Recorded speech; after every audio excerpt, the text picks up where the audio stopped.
Hey guys, welcome to the channel.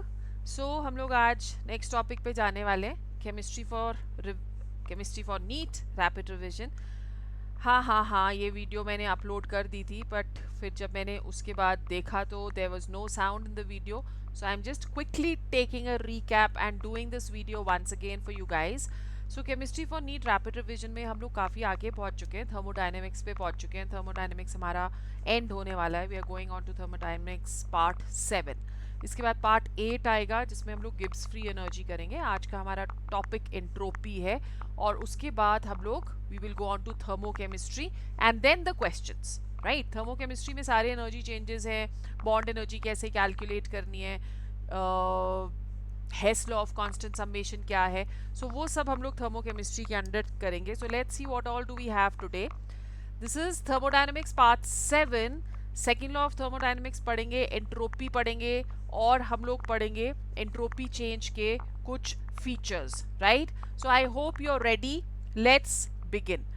Now, second law of thermodynamics, as you can see, I have already written onto it because मैं ये पूरी की पूरी video जो है वो रिकॉर्ड कर चुकी थी, तो इसलिए अब मैं दोबारा से आपके साथ रिवाइज कर रही हूँ। उस वीडियो में साउंड नहीं था, वो वीडियो मैंने डिलीट कर दी है। So second law of thermodynamics क्या बोलता है? It is impossible to take heat from a hot reservoir and convert it completely into work by a cyclic process without transferring a part of it to cold reservoirs. अब इस वाले में से questions of course नहीं आते, but still Carnot cycle आपने पिछले वाले में किया था, तो आपको पता होना चाहिए कि सेकेंड लॉ ऑफ थर्मोडायनेमिक्स होता क्या है। It is impossible to construct a machine functioning in cycle which can convert heat completely into equivalent amount of work without producing change elsewhere. That is, perpetual motions are not allowed. This is what the Carnot cycle has also explained, कि कोई भी engine जो है वो 100% efficiency के साथ काम नहीं कर सकता। Then another statement for second law of thermodynamics: it is impossible to obtain work by cooling a body below its lowest temperature. Heat cannot itself pass from a colder body to hotter body without intervention of external work. So non spontaneous process को spontaneous process बनाने के लिए हम लोगों को एक external work करना ही पड़ता है।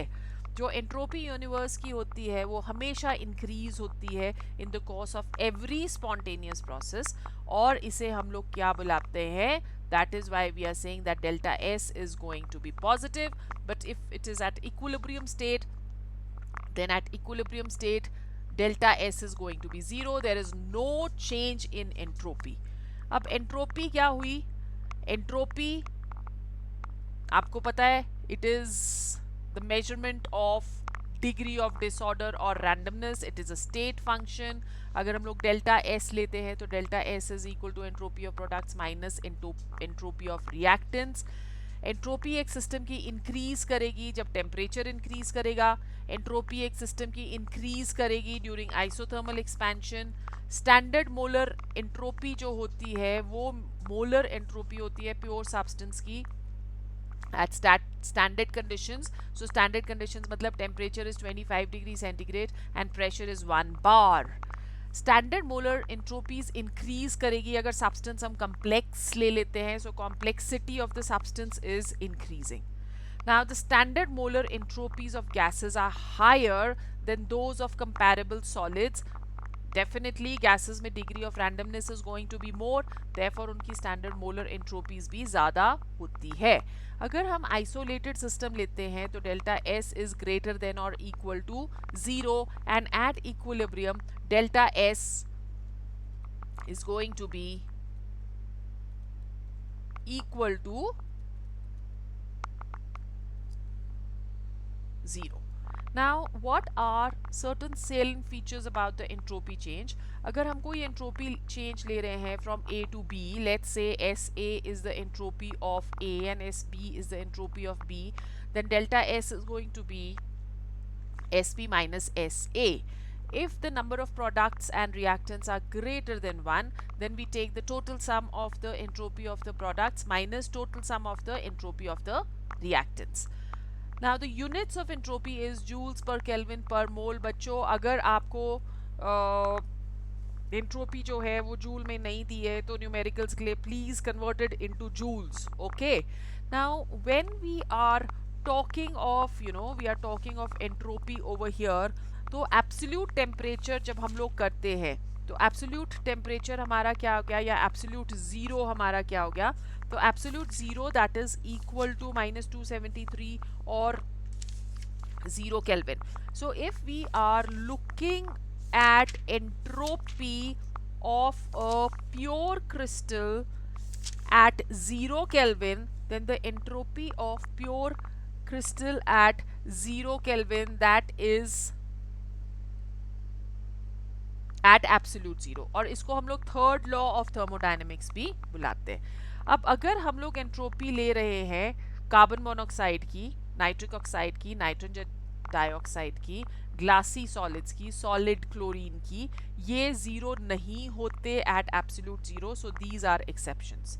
नाउ जो डेल्टा एस होता है, डेल्टा एस के पास भी there are going to be two parts. एक नंबर जो कि मैग्नीट्यूड दे रहा है और दूसरा साइन जो उसकी डायरेक्शन दे रहा है. तो अगर रैंडमनेस इंक्रीज होती है तो delta S is going to be positive. अगर रैंडमनेस डिक्रीज होती है तो delta S that is going to be negative, right. Mathematically delta S is equal to Q reversible upon T. So अगर absorption of heat होती है that is going to lead to higher disorder. Okay, low temperature पे this is going to develop more disorder, और high temperature पे it is going to develop less disorder. Please remember this, क्योंकि delta S जो है that is inversely proportional to T. Okay, so absorption of heat अगर low temperature होगा तो disorder ज़्यादा होगा, और अगर high temperature होगा तो disorder is going to be less. Now entropy is a state function and it is an extensive property. So ये भी इस पे से भी हम लोग क्वेश्चन एक्सपेक्ट कर सकते हैं. देन डेल्टा एस क्या होता है, you know that delta S that is equal to Q reversible upon T. ठीक है, जहां पे क्यू रिवर्सिबल क्या है, heat supply to a system at temperature T under reversible conditions. और अगर हम बोल रहे हैं कि क्यू हीट जो है वो फ्लो कर रही है from the surroundings to the system, from the surroundings to the system, तो what will happen to Q, Q will be positive, right. तो अगर Q पॉजिटिव हो गया तो what will happen to delta S? Delta S will also be positive. Now if the heat is being supplied from the system to the surroundings, then what will happen? From the system to the surroundings, right? So in that case also delta S surrounding is going to be positive.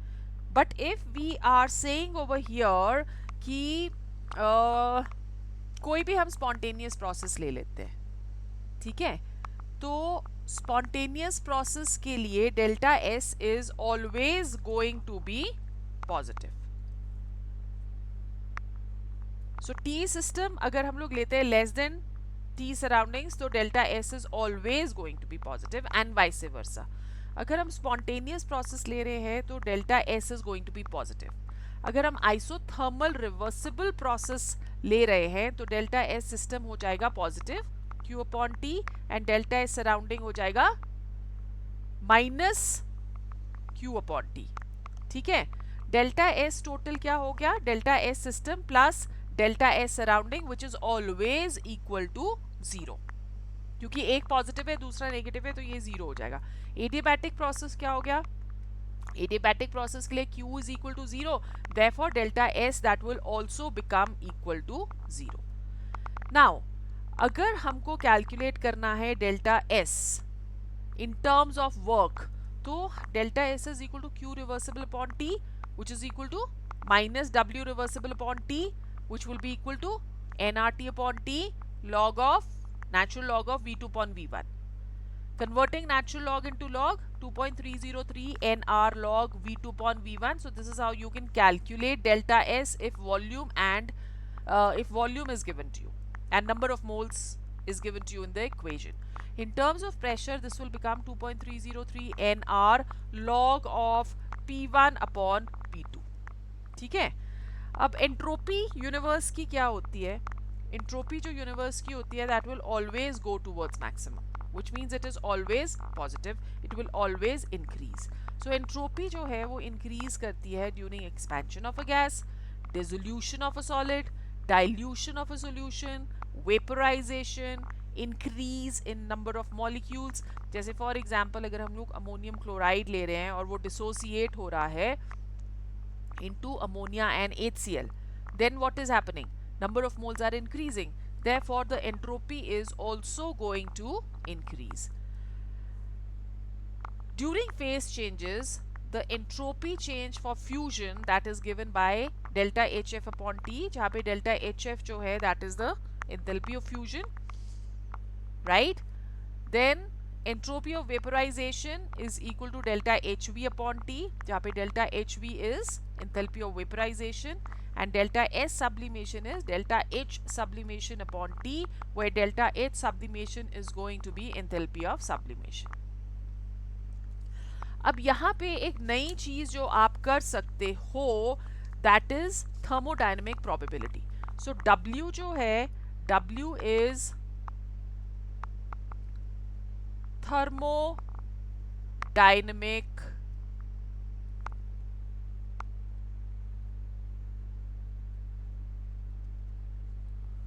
probability. ठीक है, so हम लोग entropy को relate कर सकते हैं with thermodynamic probability. So S is equal to K log EW. Changing log, natural log into log, we will have 2.303 K log of W. जहाँ पे W जो है that is the thermodynamic probability and K is the Boltzmann constant. Okay, so this is all what we have for today, and our next class will be coming soon, so you just stay tuned.